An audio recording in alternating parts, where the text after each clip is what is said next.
passada, nós falamos da antiguidade.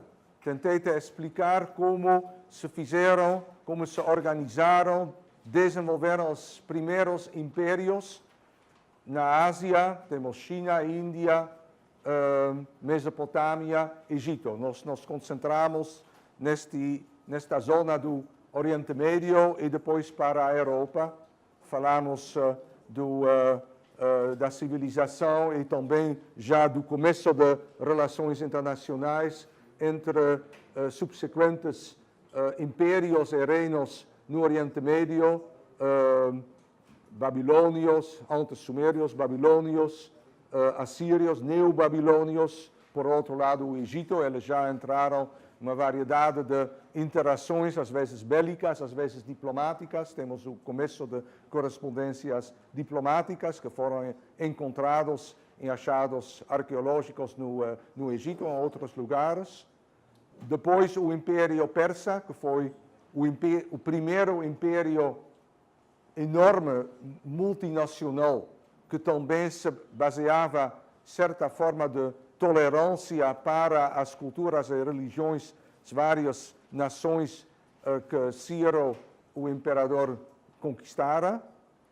E depois disto, o embate entre persas e gregos, que nos já levou para a bacia mediterrânea e para a antiguidade clássica grego-romana. Nós falamos do caos das relações internacionais entre as polis, as cidades-estado gregas, mas se os gregos não foram excelentes na prática de suas relações internacionais, por outro lado, eles foram extremamente criativos numa série de outras esferas, relevante para nós também a esfera do desenvolvimento da história, historiografia, algo que já podemos chamar de começo de ciência política e de teorização acerca das relações internacionais.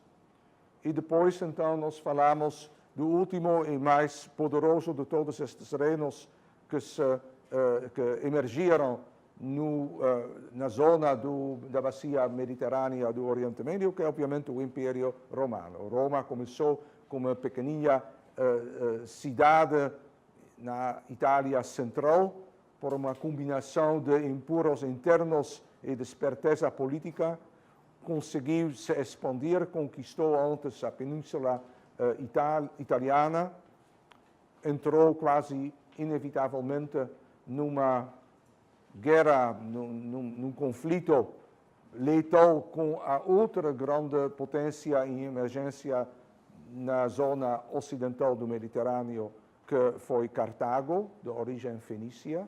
São as famosas guerras púnicas, que obviamente os romanos venceram seu inimigo, derrotaram, estabeleceram sua hegemonia sobre todo o Mediterrâneo ocidental e logo depois também se expandiram para o Mediterrâneo oriental.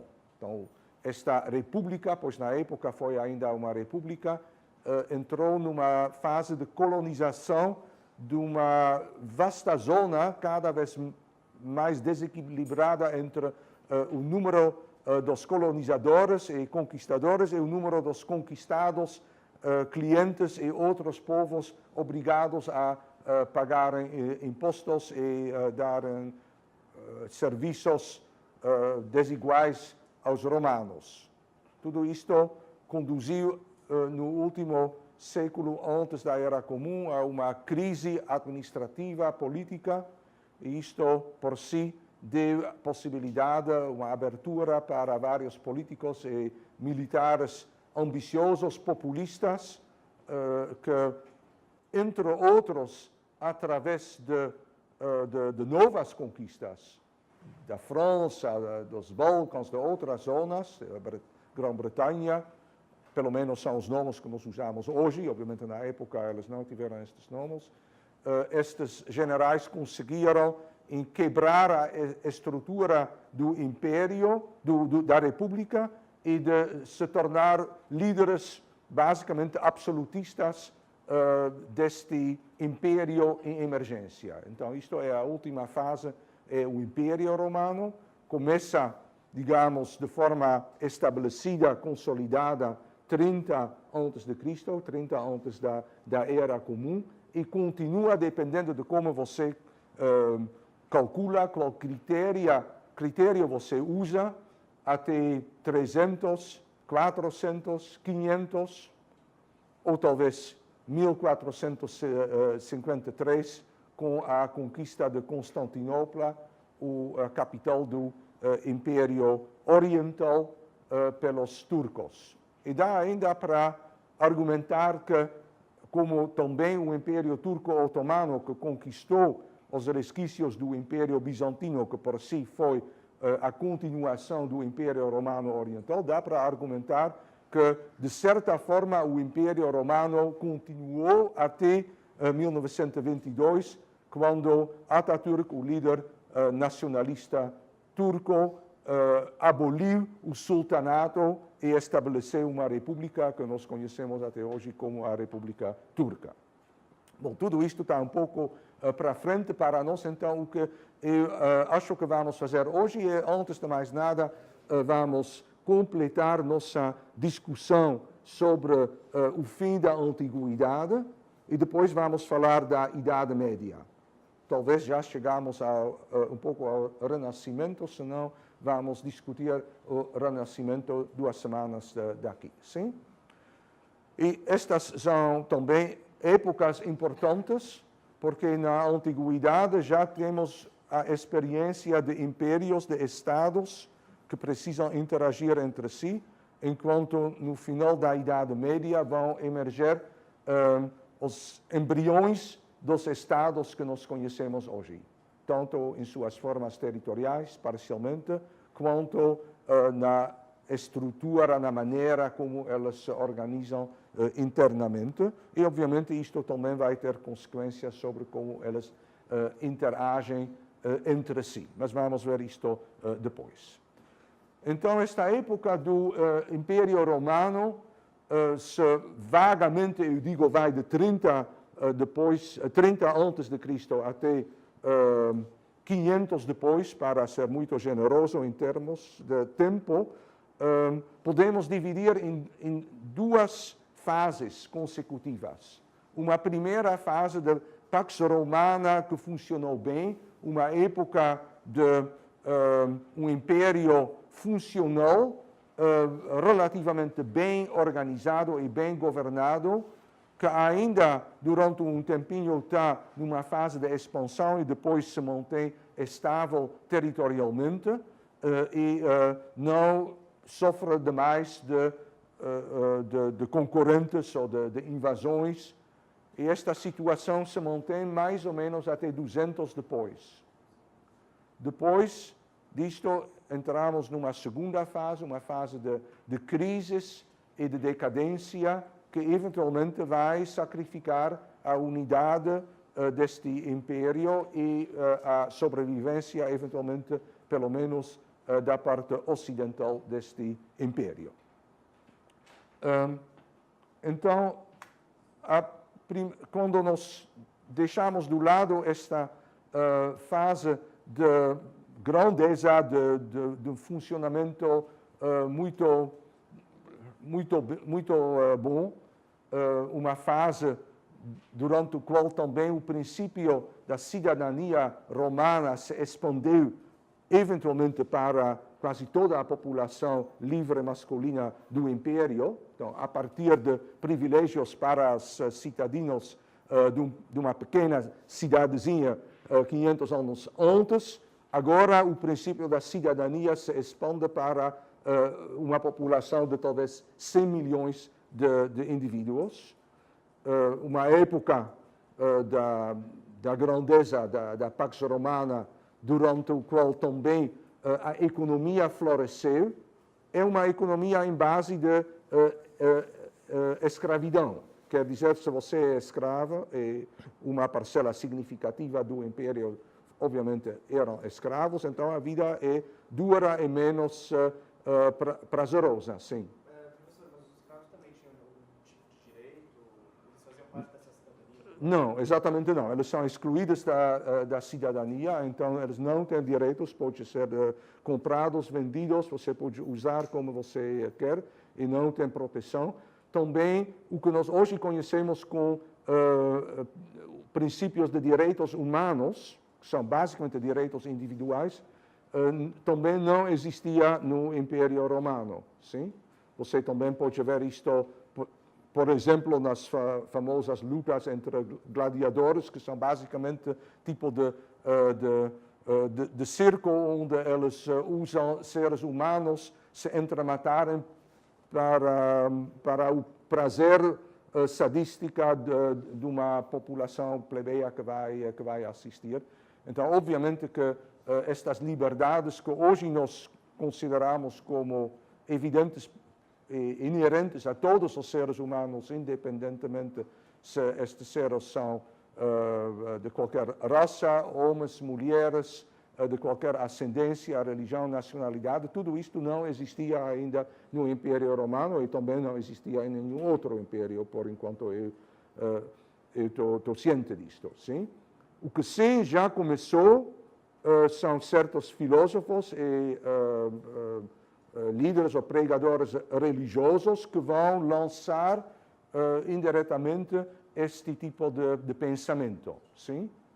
E isto acontece tanto no Mediterrâneo e no Oriente Médio. Obviamente aqui o judaísmo e Jesus Cristo são referências importantíssimas, depois também no Islã, mas também acontece na Ásia longínqua, na Índia, com o budismo, etc.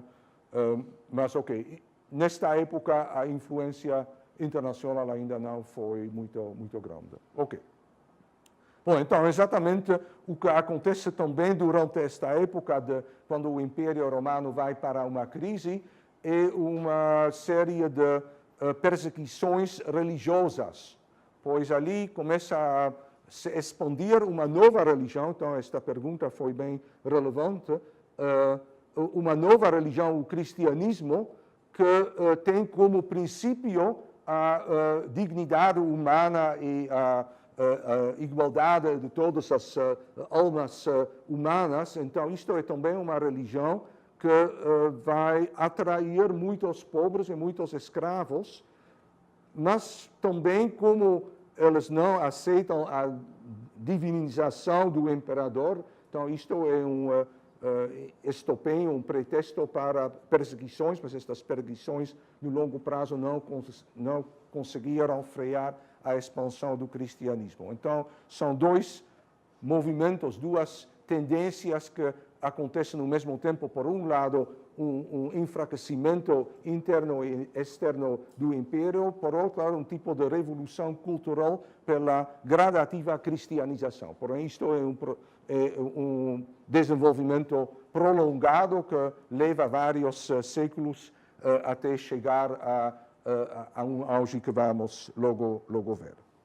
Bom, mas antes de mais nada, então, isto bastante tempo antes da vitória do cristianismo no Império Romano, temos uma época de grande instabilidade. Tem a ver com o começo de dificuldades econômicas que fazem com que os soldados e os guardiões que supostamente precisam cuidar da segurança do imperador não recebem seu salário em tempo, então eles se tornam malcontentes, vão fazer golpes de Estado, colocam outro imperador no trono em base de promessas que este imperador então faz. Se ele não satisfaz, e ninguém destes imperadores realmente satisfaz, pois são problemas estruturais que começam a se desenvolver, então eles matam este imperador, colocam um novo imperador, então tem uma série de imperadores, um após o outro, e isto obviamente também não é muito bom para a estabilidade do império, sim? A outra dificuldade que vamos encontrar no mesmo século III é que começa uma pressão de populações fora das fronteiras do Império Romano, particularmente na Germânia, o que hoje então é mais ou menos a Alemanha, para entrar no Império Romano. Então isto vai provocar uma crise militar. No primeiro momento o Império ainda é forte, mas a pressão é também forte. A crise vai se aprofundar até um certo momento, um pouco antes de 300, quando um imperador se comprova ser mais forte e assim, estabelece uma nova ordem muito autoritária, e isto é Diocleciano. Diocleciano, então, temporariamente consegue frear a decadência, o declínio deste império. Eu lembro também que o Império Romano basicamente não teve mais inimigos para derrotar, pois já conquistou, e as conquistas cessaram mais ou menos 100 a.C. Por que elas cessaram? Porque todas as zonas que foram interessantes para captar, pois ali houve populações que você pode explorar, eventualmente escravizar, ou tem recursos econômicos, já foram conquistados. Sim? As florestas germânicas não foi possível conquistar, mas também não parece muito interessante. O deserto do Saara, a mesma coisa. O único império que os romanos não conseguem derrotar, e que é um grande império, se encontra no Oriente, é o Império Persa. Antes tivemos os Partas, se vocês lembram, e depois uma nova dinastia, os Sassânidas. Elas fazem reviver a religião de Zoroastrismo, que é uma religião dualista. Sim? Os persas, então, e os romanos se encontram numa situação de ex aequo, eles são de igual peso, e se estabelece uma linha de demarcação entre estes dois impérios, mais ou menos no Iraque de hoje. Sim? O Iraque de hoje é um tipo de fault line, uma linha de quebra seismológica geopolítica, pois a mesma linha de quebra que antes opôs então os romanos por um lado, os persas por outro lado, depois vai opor os bizantinos contra os persas, depois vai opor os turcos contra os persas, e até hoje então é uma zona crítica geopolítica. Exatamente nestes dias estamos lembrando a invasão norte-americana e britânica 10 anos atrás no Iraque, que não resolveu esta crise geopolítica, pois é algo quase permanente na história. Ok, então o Império Romano manteve, após estas conquistas, sua forma geográfica muito extensa. Eu lembro uma mapinha que nós vimos a semana passada, então pode bem ver o quanto este império é extenso. Por outro lado, a estabilização também faz com que eventualmente o sistema escravocrata vai entrar numa crise, pois não mais tem possibilidade para ter novos escravos tão facilmente, e a economia depende disto. Então, isto é um outro fator interno que vai enfraquecer o império. Por outro lado, temos um fator externo, e este fator vão então ser as invasões chamadas bárbaras, pois, do ponto de vista dos romanos, estas populações que invadiram tiveram um nível tecnológico, social, cultural muito mais baixo. O que o Diocleciano faz é restaurar e estabilizar temporariamente o império, e faz isto, entre outras coisas, por obrigar os camponeses a ficar em seus campos. Pois exatamente, com a entrada de grupos de invasores, então a tendência para os camponeses fugirem para as cidades é grande. Eles, então, obrigam eles a ficar nos campos, reorganizam a economia um pouco. Como a economia já começa a declinar, muitos impostos que antes foram pagos em dinheiro agora vão ser pagos em espécies, por exemplo, produtos agrícolas e outros. E isto, então, já remete, de certa forma, ou abre uma perspectiva para uma economia mais agrária, mais desmonetizada, mais primitiva, que vai ser o feudalismo na Idade Média, que vai se desenvolver alguns séculos depois. Outra coisa que Diocleciano faz é de dividir a administração. Ele coloca ao lado dele um co-imperador, e cada um dos co-imperadores, Diocleciano e seu colega, vão também nomear um ajudante, que vai ser depois o sucessor. Sim? Tipo de reorganização. Um destes sucessores nós conhecemos, então nós falamos de uma tetrarquia. Tetrarquia quer dizer o governo de 4 pessoas. E exatamente estes 4 imperadores, conjuntos e simultâneos, estão numa estela, numa estátua que vocês podem ver ali. Esta estátua foi feita em Constantinopla e depois, no século XIII, roubado pelos venecianos, e agora se encontra na Piazza San Marco, em Veneza. Bom, e então o ponto seguinte, a grande transformação que encontramos depois, é que um dos sucessores de Diocleciano é Constantino, e Constantino é bem conhecido por duas razões, que ambas são importantíssimas. Em primeiro lugar, ele vai oficializar a divisão, a partilha deste império, que se tornou grande demais para ser administrado de uma vez, em 2 impérios separados. Amigos, obviamente, mas doravante são 2 impérios separados. Então vamos ter o Império Romano Ocidental, com capital Roma, e um outro império que se coloca na zona mais avançada, mais desenvolvida da época, que foi o Mediterrâneo Oriental, onde grego também foi a língua predominante. E isto é o Império Romano Oriental, e para administrar ele desenvolve uma nova cidade, que modestamente ele chama cidade de Constantino, ou seja, Constantinópolis, ou seja, Constantinopla, que hoje é Istambul. E esta cidade ele escolhe um lugar, uma localização extremamente estratégica, pois Constantinopla está exatamente colocada nos estreitos do Bósforo, que controlam a comunicação entre o Mediterrâneo e o Mar Negro, que foi muito importante também para produtos agrícolas, trigo, etc. E esta importância geopolítica vai continuar até nossos dias, pois 1000 anos depois vai se desenvolver um estado grande e importantíssimo no norte do Mar Negro, que é a Rússia.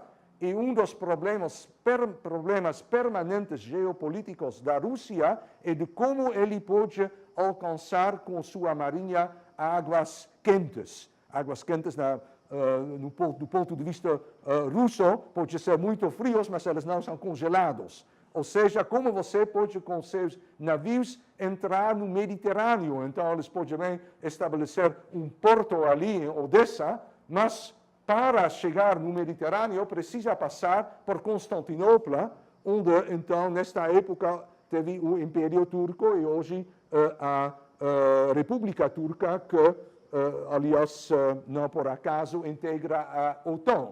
Sim? Então, a tensão geopolítica também é quase dada de antemão. Para começar, então, este Império Romano Oriental, que eventualmente vamos chamar de Império Bizantino, pois a cidadezinha, a aldeia que estava antes no lugar de Constantinopla se chamava Bizâncio. Então, este império, no começo, é quase tão grande quanto o Império Ocidental, e bem mais rico e bem melhor organizado e mais educado, etc. Este império vai se manter durante 1000 anos. Vamos ver que, bom, com problemas cada vez maiores, mas sobrevive. Por outro lado, todos vocês sabem que o Império Romano Ocidental, então, vai sucumbir após um século e meio, como resultado de invasões de várias populações germânicas, chamada deambulação dos povos. Tudo bom. A outra coisa importante que Constantino, chamado Constantino o Grande, faz, é então que ele vai tolerar o cristianismo.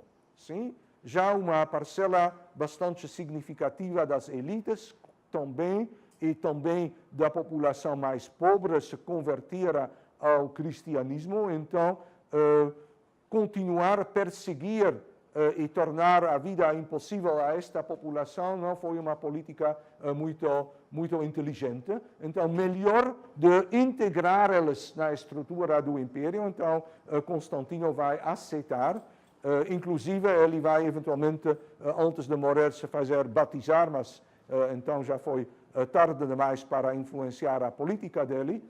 Mas os sucessores de Constantino depois não só vão continuar aceitando, tolerando o cristianismo, que continua se expandindo, como também, eventualmente, vão também se batizar, se tornar cristãos, e uma vez isto feito, o cristianismo se torna a religião oficial do império, e todas as outras religiões vão ser proibidas.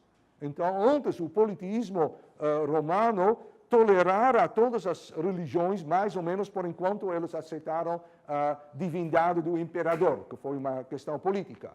Mas o cristianismo não tem esta política, mas rejeita a aceitação de quaisquer outras religiões. Então, isto também é uma importante mudança. Então, em poucas palavras, o que nós vamos ver é que o Império Romano Ocidental vai ser vítima de invasões de grupos tribais mais fortes. E isto também se dava ao fato que este exército romano começou a sofrer de fraquezas. Então, Diocleciano, para frear a entrada de outras populações além do Rio Reno, por exemplo, o Rio Danúbio, para frear esta entrada, ele inventou, por volta de 300, então, uma nova política, onde ele vai alugar grupos fronteiriças de tribos bárbaras e diz a elas, ok, vamos fazer um deal. Eu vou te deixar entrar em meu império, na zona, então, mais economicamente mais avançada, vai ser bom para vocês, e você pode te estabelecer nesta zona. Em contrapartida, você, tribo bárbara, vai defender nossa fronteira contra outras invasões bárbaras. Ok, isto então é basicamente a ideia to catch a thief, you need a thief, mas não funcionou. Não funcionou, pois, num certo momento, então, este sistema se fragilizou e as tribos originais vão colidir com novos invasores e toda a fronteira, então, vai cair em pedaços. Sim? Então, vai se tornar porosa e logo, então, o império está aberto para invasões de novos grupos.